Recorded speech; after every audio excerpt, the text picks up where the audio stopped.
दोस्तों इसके बाद आप देख पा रहे होंगे कि इसमें आया है कि अंत्यस्था वर्ण। अंत्यस्था वर्ण में कौन कौन से आते हैं? अंत्यस्था वर्ण में आते हैं हमारे या, रा, ला और वा।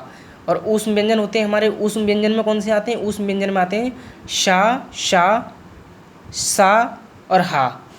इसमें हमारे तीनों सा और हा आता है ऊष्म व्यंजन में। ऊष्म मतलब होता है जो गर्मी छोड़ते हैं, गर्मी वाले जो स्वर होते हैं, मतलब जिनको बोलते समय ऊष्मा का उत्पादन होता है, उसे हम ऊष्म व्यंजन कहते हैं।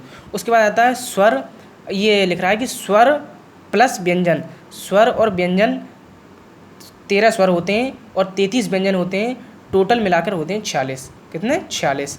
इसके बाद आता है माहेश्वर सूत्राणी। यानी देखो इसको, ये माहेश्वर सूत्र सबसे पहले इन्हीं पर ज़्यादा फोकस देना है कि माहेश्वर सूत्र क्या होते हैं। माहेश्वर सबसे पहले मैं आपको बताता चलूँ कि 14 माहेश्वर सूत्र होते हैं हमारे। देख पा रहे होंगे आप, 14 जो होते हैं वो माहेश्वर सूत्र होते हैं। मैं पढ़ के सुना देता हूँ। आई उड़, इसको पढ़ते हैं आ ई उ ड़ा, यानी कि आई उड़, री लिक, ए ओंग, ए ओच, है बरट, लड़, यम, अंगणनम, झबया, गढ़दस, जब गढ़दस, खफच, ठत, चटतब, कपया, सससर, हला। तो इनके बारे में सोचते हैं कि ये आए कहाँ से, ये कैसे आए, कहाँ से इनका कैसे बने, उसके बारे में पढ़ते हैं। तो पहला पॉइंट बताता है कि आचार्य पाणिनि है जिन्होंने माहेश्वर सूत्र के बारे में बताया कि आचार्य पाणिनि ने अपने शास्त्र के प्रारंभ में, उन्होंने एक शास्त्र लिखा है, उन्होंने अपने शास्त्र के प्रारंभ में, आचार्य पाणिनि ने अपने शास्त्र के प्रारंभ में 14 सूत्रों के द्वारा वर्णों का उपदेश दिया। इन्हें माहेश्वर सूत्र कहते हैं। आचार्य पाणिनि हुए जिन्होंने अपने शास्त्र लिखा, उस शास्त्र के प्रारंभ में 14 सूत्रों के द्वारा वर्णों का उपदेश दिया, यानी उन सूत्रों के द्वारा वर्णों का उपदेश दिया, उन्हें माहेश्वर सूत्र कहते हैं। कौन से माहेश्वर सूत्र? ये जो है 14, इनके ही द्वारा।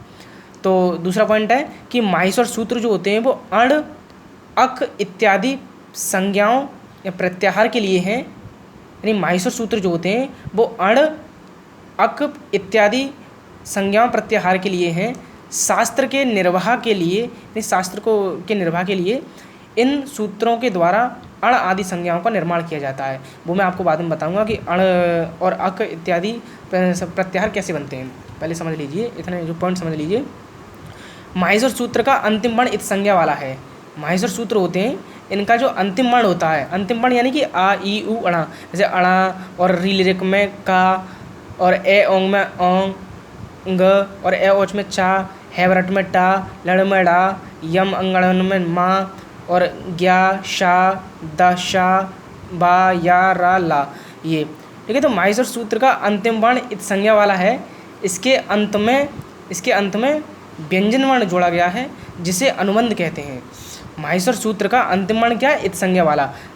इसके अंत में व्यंजन वर्ण जोड़ा गया है जिसे अनुबंध कहते हैं। अब इत संज्ञा क्या होता है वो मैं आपको बता देता हूँ।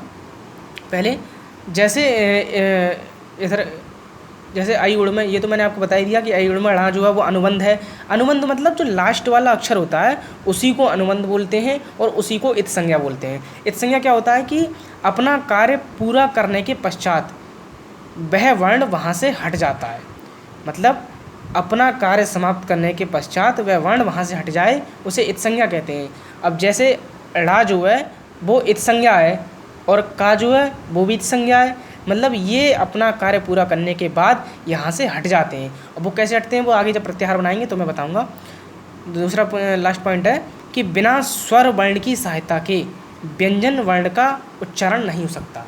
किसी भी स्वर वर्ण की सहायता के बिना किसी भी व्यंजन वर्ण का उच्चारण हम नहीं कर सकते। ये पॉइंट है। इसके बाद दोस्तों, इसके बाद आता है कि विस्तार पूर्वक समझेंगे हम। अब यहाँ से शुरू होते हैं हमारे ये शुरू होते हैं संस्कृत के श्लोक टाइप में शुरू होते हैं। ये श्लोक में शुरू होते हैं हमारे सब।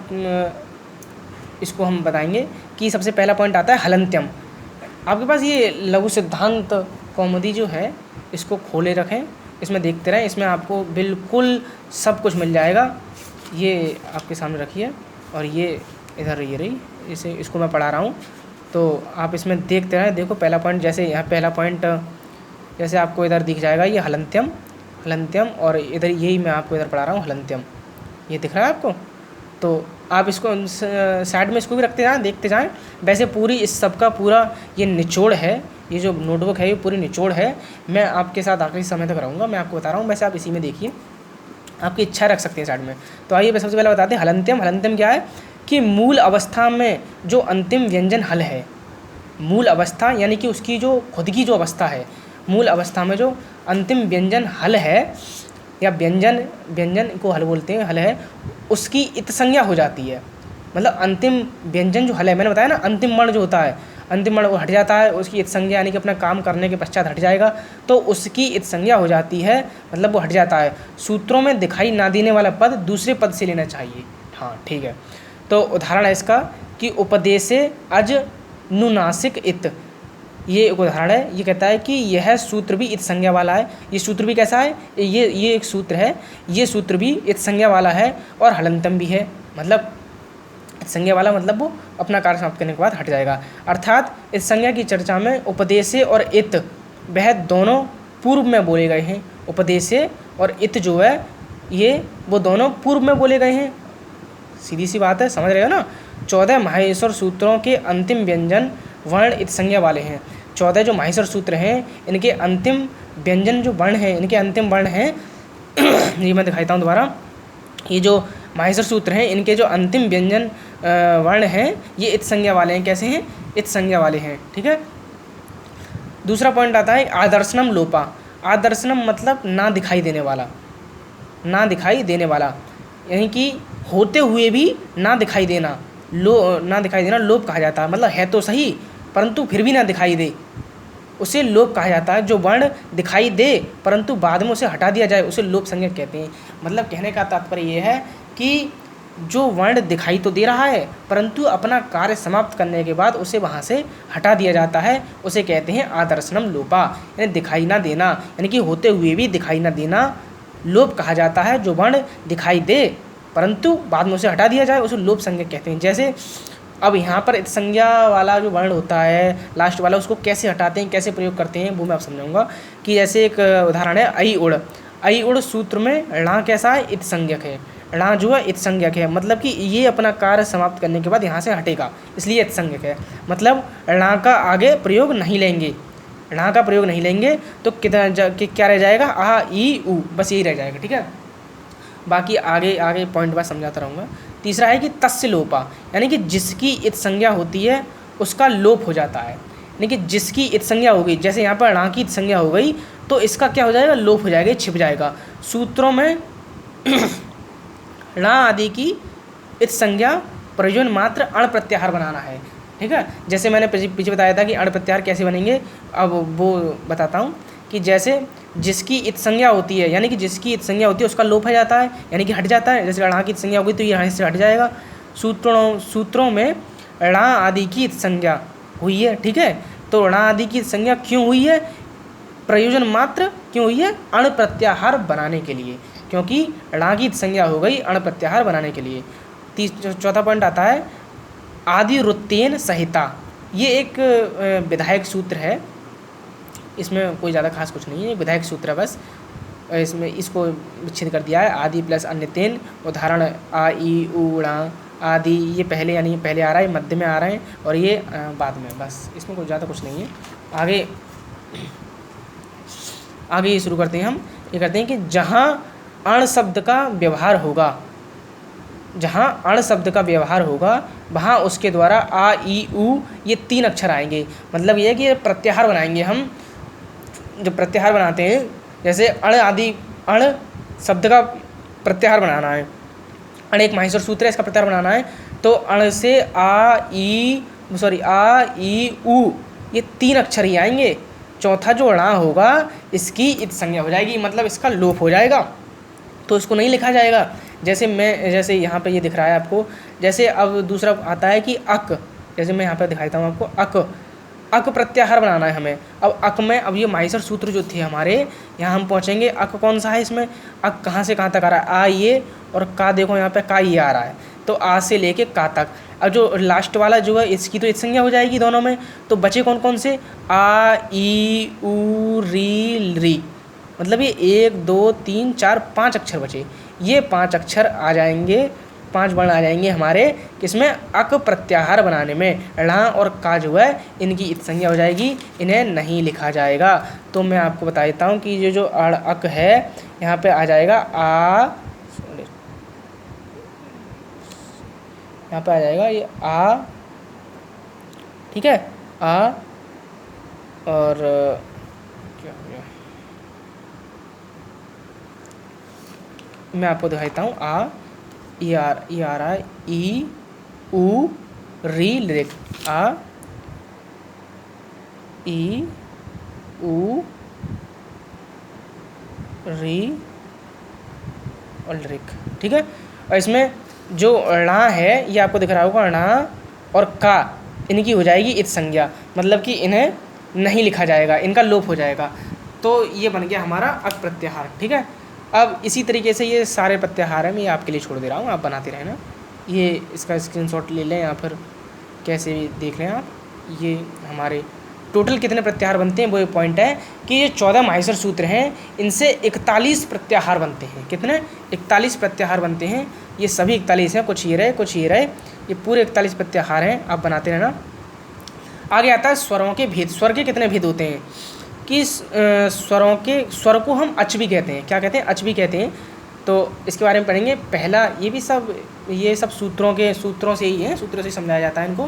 पहला है कि ओकालो अज ह्रस्व दीर्घ प्लुतः, ओकालो अज ह्रस्व दीर्घ प्लुतः, यानी ओकार मतलब ओकार जो एक मात्रिक है, उकार जो द्विमात्रिक और उकार जो त्रिमात्रिक, इन तीनों उकारों को बोलने में जितना समय लगता है उतना ही समय अच स्वरों के उच्चारण में लगता है। ये कहा गया है कि उकार, उकार और द्विमात्रिक उकार जो है और त्रिमात्रिक, इन तीनों उकारों को बोलने में जितना समय लगता है, ये डेफिनेशन है, जितना समय लगता है उतना ही समय स्वरों के उच्चारण में लगता है। अब आता है कि स्वर के कितने भेद होते हैं। स्वर के 3 भेद होते हैं। स्वरों के कितने भेद होते हैं, स्वरों के 3 भेद होते हैं। प्रथम 3 कौन से हैं, प्रथम 3 है ह्रस्व, दीर्घ और प्लुत। और द्वितीय 3 कौन से हैं, उद्दात, अनुदात और स्वरित।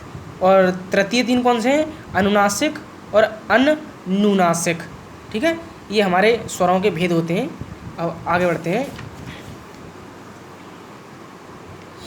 उसके बाद आता है लिरि के कितने भेद होते हैं। लिरि के 12 भेद होते हैं। लिरि है जिसके 12 भेद होते हैं। और ए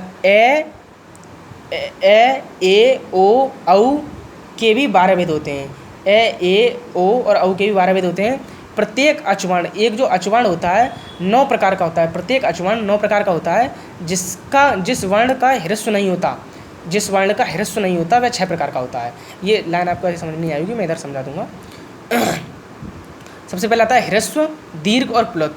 ह्रस्व में क्या क्या है, ह्रस्व में आते हैं, मैंने आपको बताया ह्रस्व कितने होते हैं, 5 में होते हैं। जिसमें आ, ई, उ, री, ये ह्रस्व में आते हैं। दीर्घ में बड़ा, ई, उ, री, ए, ओ, ए, औ, ये आते हैं हमारे। और लिरि जो होता है, लिरि के 12 भेद होते हैं। अभी ऊपर पढ़ा ना, लिरि के 12 भेद होने से इसका दीर्घ नहीं होता। लिरि के 12 भेद होने से इसका क्या है, कोई भी दीर्घ नहीं होता है। और प्लुत जो है, प्लुत में हमारे बड़ा आ, बड़ी ई, उ, बड़ा उ, री, ए, ओ, ए और औ, ये आते हैं। अब ये बनते कैसे हैं, मैंने बताया ना कि प्रत्येक अचवर्ण 9 प्रकार का होता है। अब ये मैं आपको बना के दिखाऊंगा कि कैसे होते हैं ये, वो आप देखिए। सबसे पहले ह्रस्व में बनाते हैं।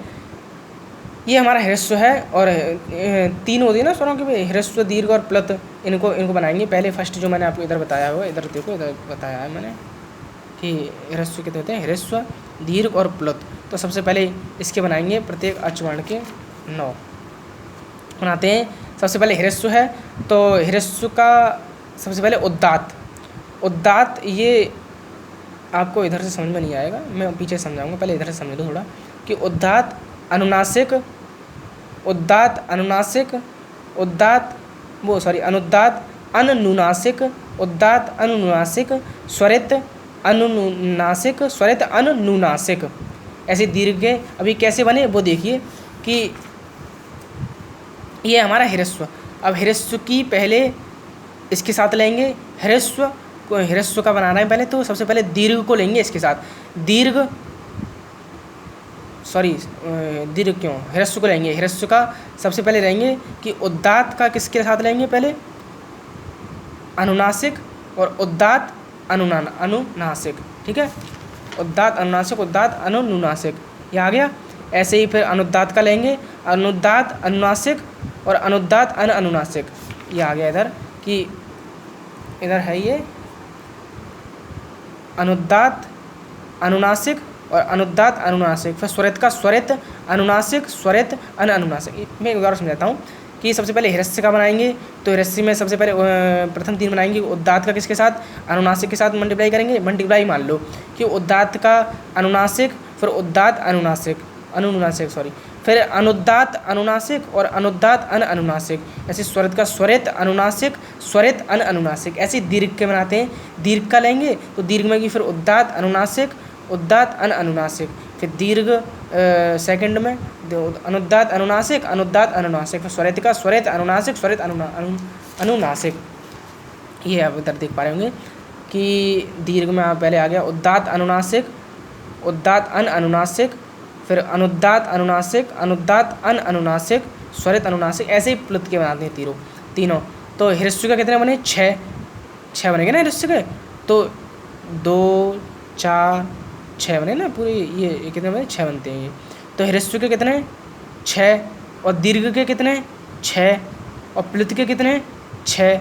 तीनों को मिलाकर कितने भेद होते हैं, 18 भेद होते हैं, ठीक है।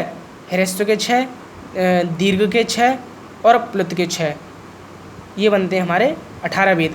अब इसमें पहले आता है उच्चई रुद्धात। उच्च रुद्धात मतलब उदात्त संज्ञा क्या होती है। उच्च रुद्धात यानी कि उच्च रुद्धात को उदात्त भी बोलते हैं कि तालु आदि स्थानों के ऊपर वाले भाग से बोले जाने वाले अच्स्वर उदात्त होते हैं। जो हमारी जिह्वा है, तालु है, तालु आदि के स्थानों के ऊपर वाले भाग से, यानी ऊपर वाले भाग से बोले जाने वाले जो अच्स्वर होते हैं उन्हें उदात्त कहते हैं। और निश्चय उदात्त आप समझ रहे होंगे शब्दों से ही कि सूत्र से समझ में आ रहा होगा। निश्चय उदात्त अनुदात्त संज्ञा मतलब कि तालु आदि स्थानों के नीचे वाले भाग से बोले जाने वाले स्वर होते हैं, अनुदात्त कहते हैं। समाहार स्वरित मतलब तालु आदि स्थानों के मध्य से बोले जाने वाले अच्स्वर होते हैं, उन्हें स्वरित कहते हैं। स्वरित मतलब मध्य से बोले जाने वाले जो होते हैं उन्हें कहते हैं स्वरित। इसके बाद आता है कि मुख नासिका वचनों अनुनासिका। मुख नासिका नासिका वचनों अनुनासिका।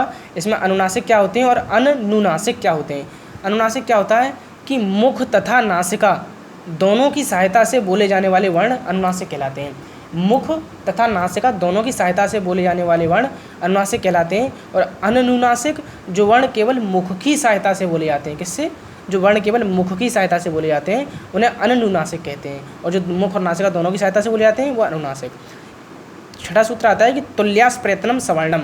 ये क्या है कि तालु आदि स्थान और प्रयत्न जिसके समान हों उन वर्णों की सवर्ण संज्ञा हो जाती है। कि तालु यानी जिह्वा के ऊपर से तालु आदि स्थान और प्रयत्न होते हैं हमारे, प्रयत्न वो बताएंगे जिसके समान हों उन वर्णों की सवर्ण संज्ञा हो जाती है। री और ली इन दोनों की परस्पर सवर्ण संज्ञा हो गई है।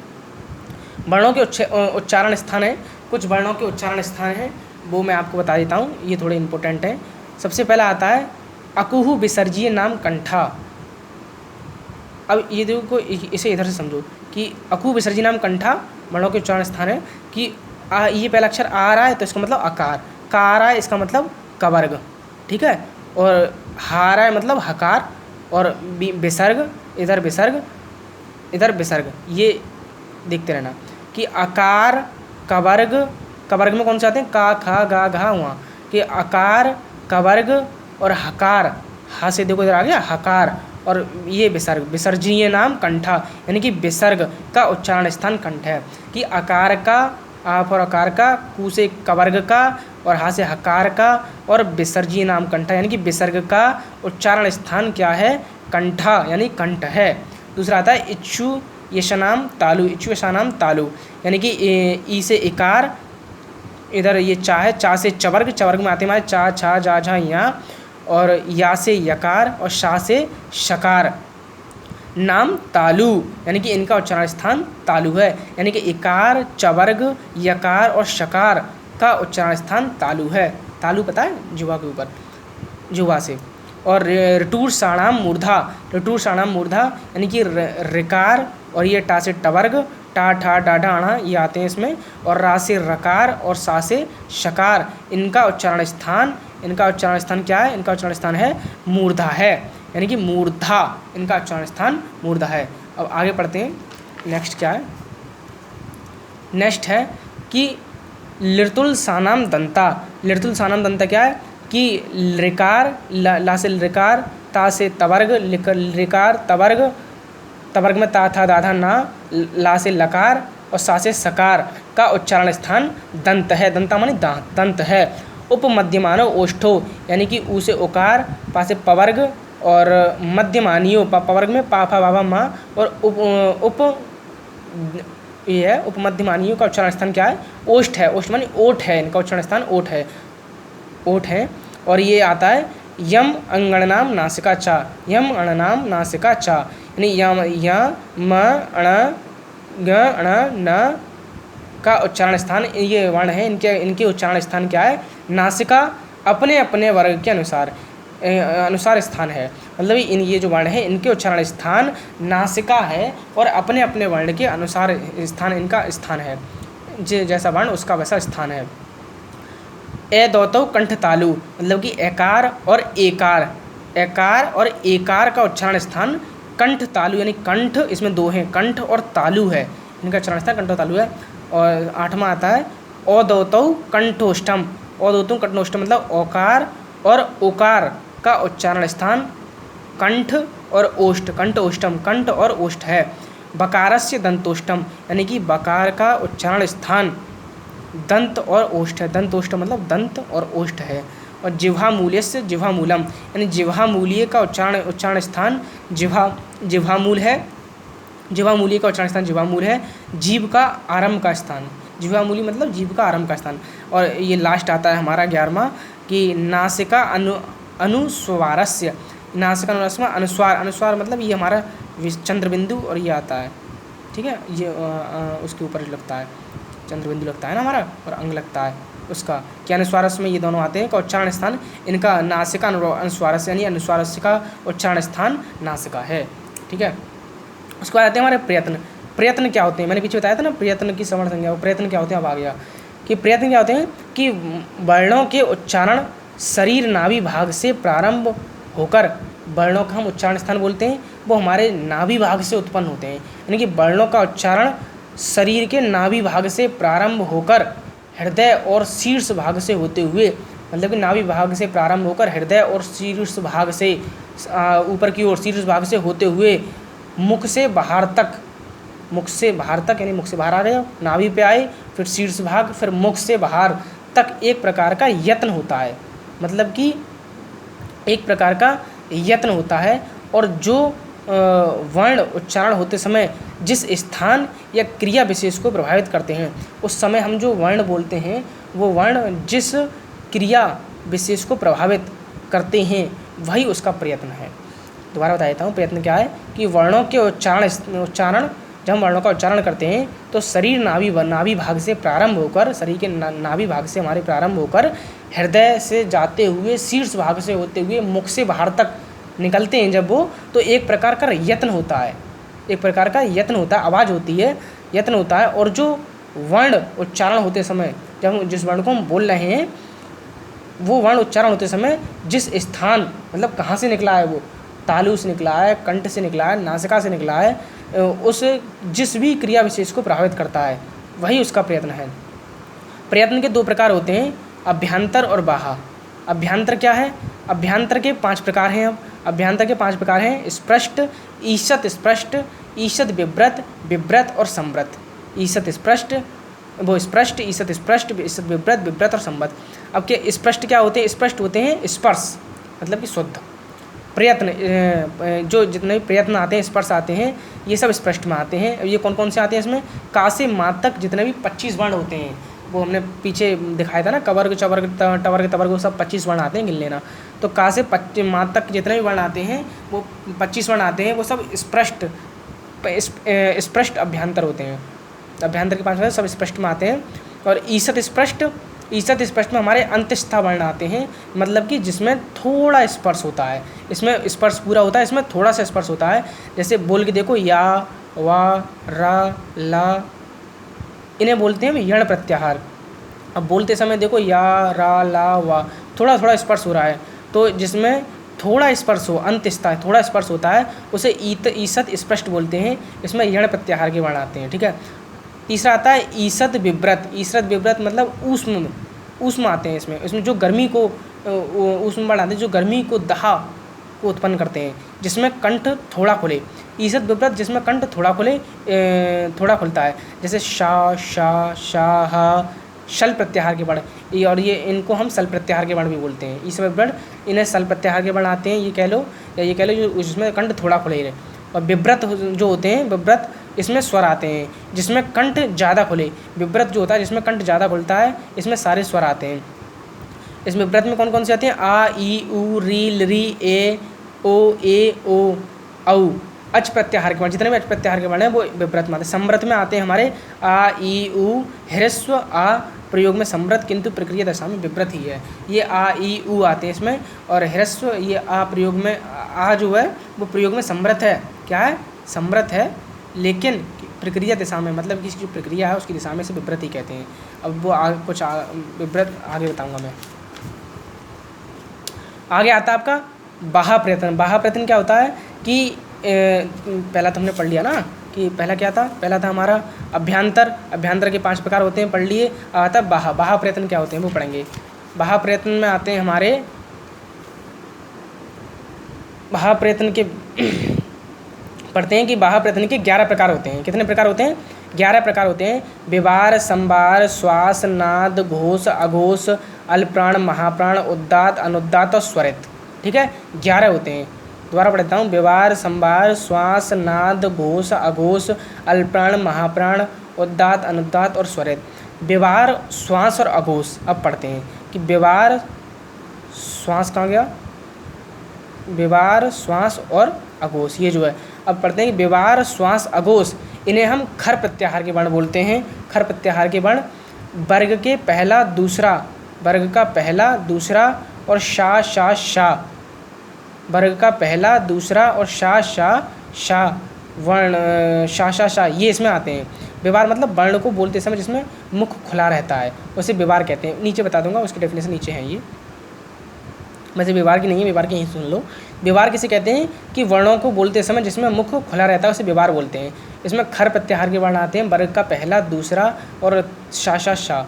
संवार, नाद और घोष, ये इसी में से ले रहा हूँ। संवार, नाद और घोष, ये जो हस प्रत्याहार के वर्ण होते हैं, इन्हें हस प्रत्याहार के वर्ण बोलते हैं। इसमें वर्ग के तीसरा, चौथा, पाँचवा और हा, या, वा, रा, ला, ये सब वर्ण आते हैं इसमें। ठीक है, ये सभी आते हैं। अल्पप्राण में, अल्पप्राण होता है ये, अल्पप्राण में वर्ग का पहला, दूसरा, तीसरा और यण प्रत्याहार के वर्ण आते हैं। ऐसे महाप्राण में वर्ग का दूसरा, चौथा और सल प्रत्याहार के वर्ण आते हैं। उद्दात, अनुदात, स्वरित, ये जो रह गए 3, इनमें स्वर यानी अच प्रत्याहार के वर्ण आते हैं। अब आते हैं डेफिनेशन पे कि संवार क्या होता है। संवार होता है कि वर्ण के बोलते समय मुख का संकुचित होना, मुख का कम खुलना, यानी वर्ण को बोलते समय मुख का कम खुलना संवार कहलाता है। श्वास यानी कि वर्ण, श्वास तो आप समझ ही गए होंगे कि वर्ण के बोलते समय श्वास का जिसमें चलना, श्वास का जिसमें चल रहा है, जिसमें श्वास चलती है वर्ण को बोलते समय, वो श्वास, उसे श्वास कहते हैं। घोष, अघोष कौन से वर्ण होते हैं? कि वर्ण को बोलते समय जिसमें गूंज हो, घोष मतलब गूंज होना, वर्ण को बोलते समय जिसमें गूंज होती है वो घोष, और जिसमें गूंज ना हो वो अघोष, ये आता है। चौथा अल्पप्राण। अल्पप्राण में क्या आता है? कि वर्ण के बोलते समय प्राणवायु का कम उपयोग होना, जिसमें प्राणवायु का, अल्प मानी कम, अल्प प्राण से पता चल रहा है, अल्प मानी कम, अल्प मानी कम, प्राण मानी वायु, यानी प्राणवायु, यानी कि वर्ण को बोलते समय प्राणवायु का कम उपयोग होना अल्प प्राण, और महाप्राण वर्ण को बोलते समय प्राणवायु का अधिक प्रयोग होना महाप्राण कहलाता है। ठीक है, उसके बाद आता है आपका ये पढ़ लो, लेकिन ये आते नहीं है कि अणु द्वितीय सवर्णस्य च अप्रत्ययी, ये होता है कि जिसका विधान हो उसे प्रत्यय कहते हैं, मतलब जिसका विधान है कि हाँ ये होना है उसे प्रत्यय कहते हैं, और जिसका ज्ञान ना हो, जिसका हमें ज्ञान नहीं होता, उसे अविद्यमान कहते हैं। एक उदित होते हैं ये हमारे उदित हैं कुछ। इसमें कौन कौन से वर्ण आते हैं कि कु, चू, टू, तू, पू, इन 5 को उदित कहते हैं। पर, शत्रिकर्षा संहिता, ये क्या होता है कि वर्णों की अत्यधिक समीपता, यानी वर्ण जो होते हैं उसकी अत्यधिक समीपता को संहिता संज्ञा कही जाती है। और हलो अंतरा संयोगा, यानी स्वरों के व्यवधान रहित व्यंजन की संयोग संज्ञा होती है। स्वर बोल रहे हैं उसके व्यवधान रहित व्यंजन की जो संयोग होता है उसे संयोग संज्ञा कहा जाता है। और ये सुप त्यंत पदम है कि सुबंत और त्यंत की पद संज्ञा होती है। तो ये आपका पहला चैप्टर लघु सिद्धांत कौमुदी का ख़त्म हुआ, अच संज्ञा प्रकरणम। उम्मीद है दोस्तों आपको समझ में आया होगा, और आपको समझ में आया तो लाइक, कमेंट और शेयर करिएगा। Thank you.